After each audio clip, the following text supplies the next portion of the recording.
জিয়াউর রহমানের পুরান কোত্তা, পুরান গেঞ্জি, ছেঁড়া গেঞ্জি, জিয়াউর রহমানের বাঙ্গা সুটকেস, জিয়াউর রহমানের বাড়িতে এমপিরা মেহমান হলে আলু ভর্তা, ডাল আর কাঁচকি মাছ, এগুলির নাম বিএনপি।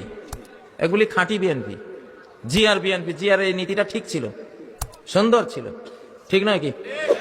জিয়ার সাথে আমি হেজবুল বাহার জাহাজে 3 দিনের সফরে ছিলাম।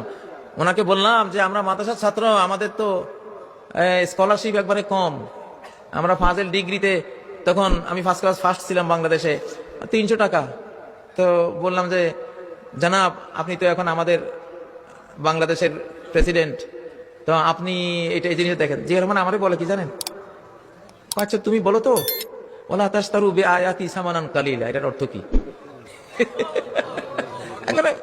আমাকে উনি বললেন লা তাশতারু বিআয়াতি সামানান কালিলা, আমার আয়াতের বিনিময়ে স্বল্প মূল্য নিও না, মানে গোটা পৃথিবী নিলেও তো কম হবে।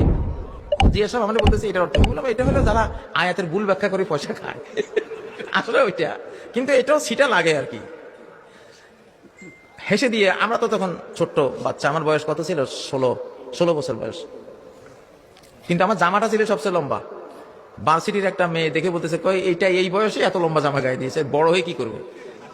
তো সে যদি আজকে আমার এই বক্তৃতা শুনে দেখতেছে, তো আমি কি করতেছি বড় হয়ে। আলহামদুলিল্লাহ, জিয়াকে আমি দেখেছি, খুব কাছ থেকে দেখেছি। উনি ভেতরে খুবই আল্লাহওয়ালা টাইপের মানুষ ছিলেন, নামাজি কালামি ছিলেন, ইমানদার ছিলেন। তো এবং তিনি দেশপ্রেমিক ছিলেন। সারা পৃথিবীর মুসলিম রাজা বাদশারা, প্রেসিডেন্টরা তাকে খুব মূল্যায়ন করত। কাবার ভিতরে তিনি কাবাকে ঝাড়ু দেওয়ার তিনি সুযোগ পেয়েছিলেন।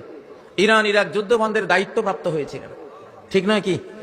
জিয়াকে এই জন্যই তো মারা হয়েছে যে এই লোক যেভাবে লিড দিচ্ছে, বাংলাদেশ তো কলোনি থাকবে না, এটা তো উন্নত এক দেশে পরিণত হবে।